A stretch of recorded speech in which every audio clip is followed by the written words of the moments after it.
स्वामी जी महाराज ने अपने बाणी में कहा है, गुरु का ध्यान कर प्यारे बिना इसके नहीं छुटना।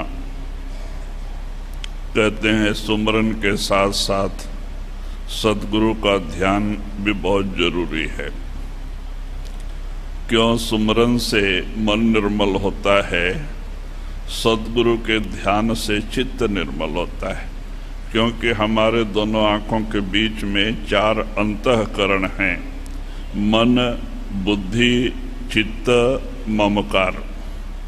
मन हेड है, संकल्प उठाता है। मन जो संकल्प उठाता है, बुद्धि उस पर विचार करने लगता है।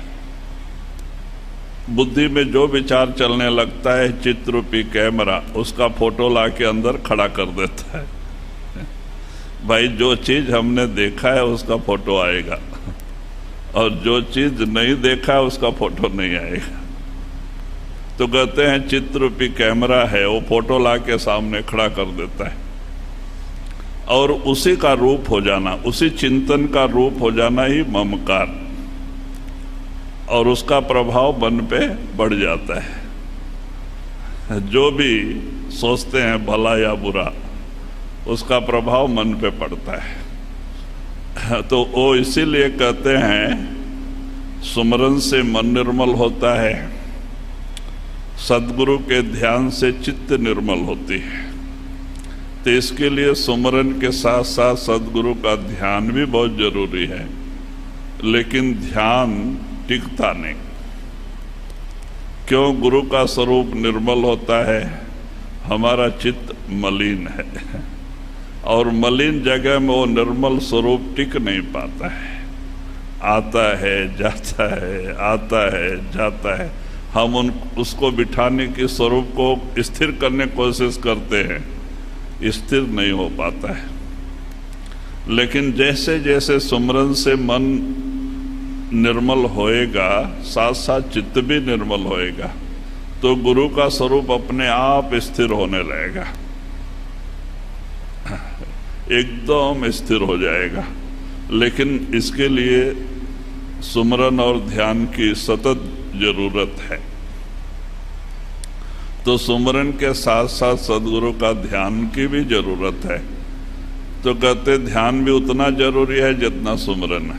क्योंकि जिस चीज का हम सुमरन करते हैं, उसका स्वरूप भी हमारे अंदर आ जाता है।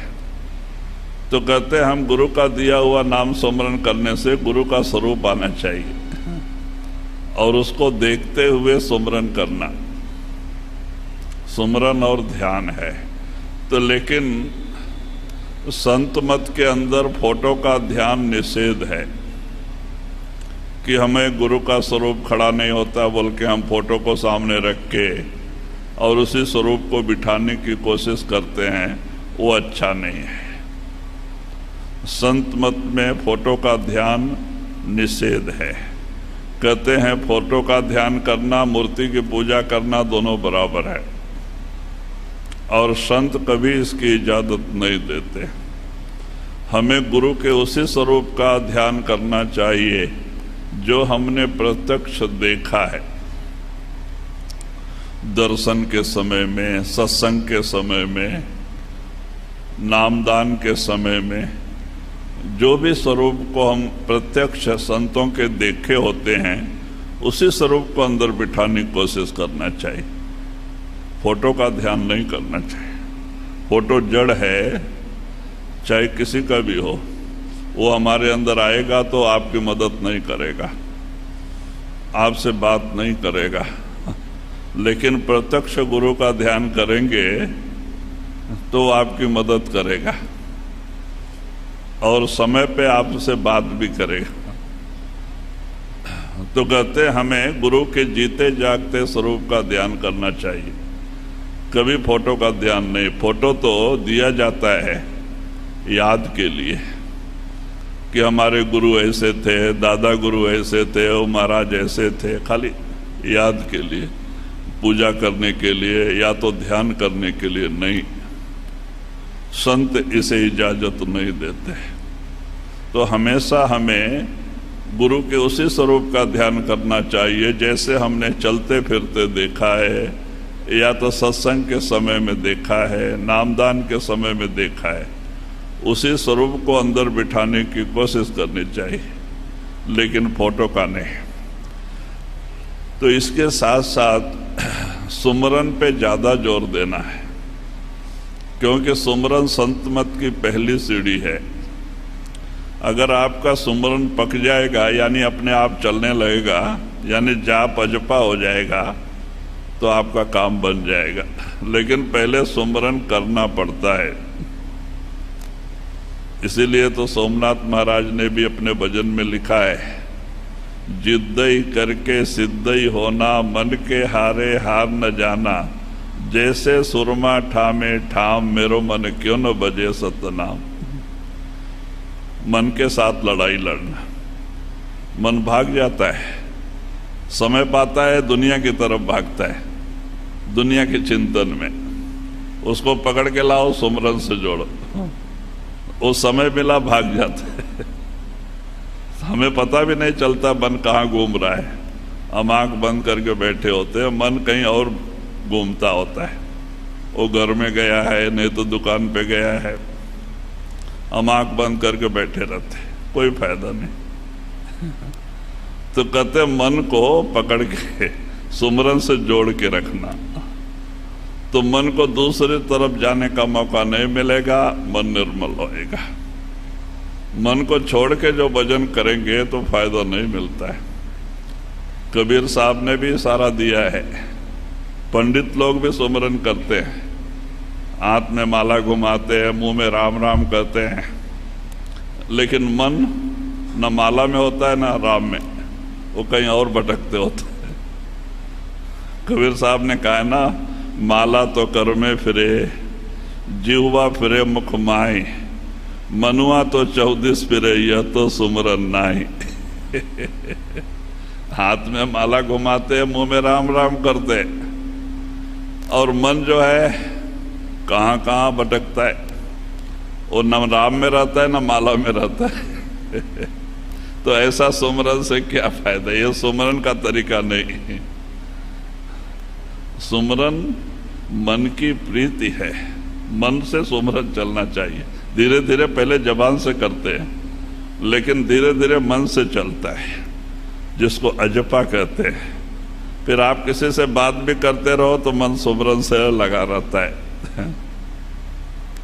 आप कुछ काम में लगे रहो तो मन सुमरन से जुड़ा रहता है। अजपा, जाप अजपा हो जाता है, लेकिन पहले करना पड़ता है।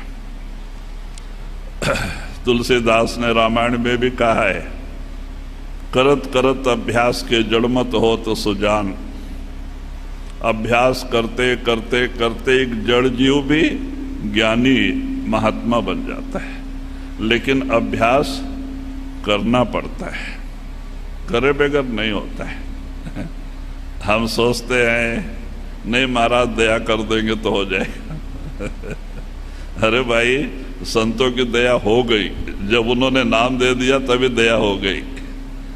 अब अपनी दया अपने आत्मा के ऊपर आप ही करना है। 2.5, 3, 4 घंटे रोज भजन करके अंदर आना है 9 से 10 में, जहां गुरु बैठा है। अब गुरु के पास जाने तक आपकी ड्यूटी है, आगे गुरु की ड्यूटी है।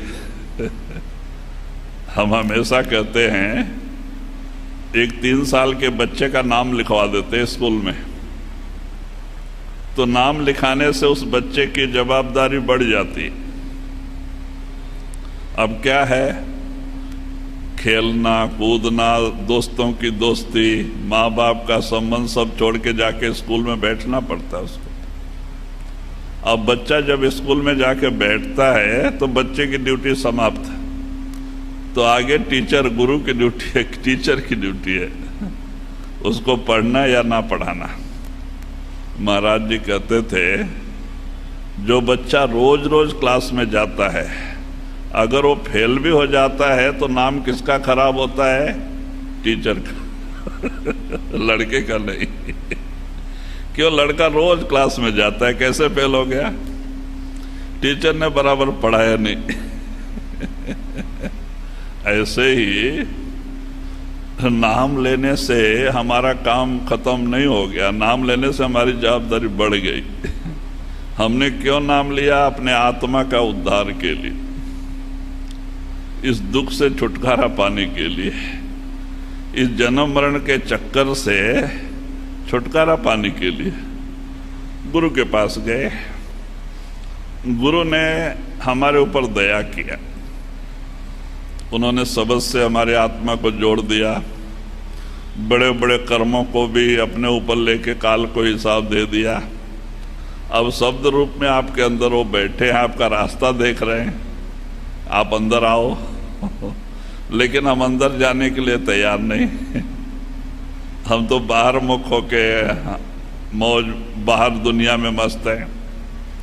तो गुरु बेचारा क्या करे, शिष्यों में जो चूक, अंधे एक न लाग ही जो बांस बजाए भूख। तो गुरु क्या करे, वो तो आपका रास्ता देख रहा अंदर बैठ के कि आवे आवे, हम अंदर जाने के लिए तैयार नहीं। तो हमें चाहिए 2.5-3 घंटे की रोज बैठक बना के ये 9 दरवाजे छोड़ के 10वें में आवे, जहां गुरु बैठा है वहां तक पहुंच गए। गुरु प्रकट हो गया तो आपकी ड्यूटी खत्म, आगे गुरु की ड्यूटी है, सब कुछ वही करता है। हमारे दुनियावी कारोबार में भी वही देखता है, सब कुछ वो करता है। फिर हमें चिंता नहीं रहती किसी चीज की, गुरु को चिंता होती है।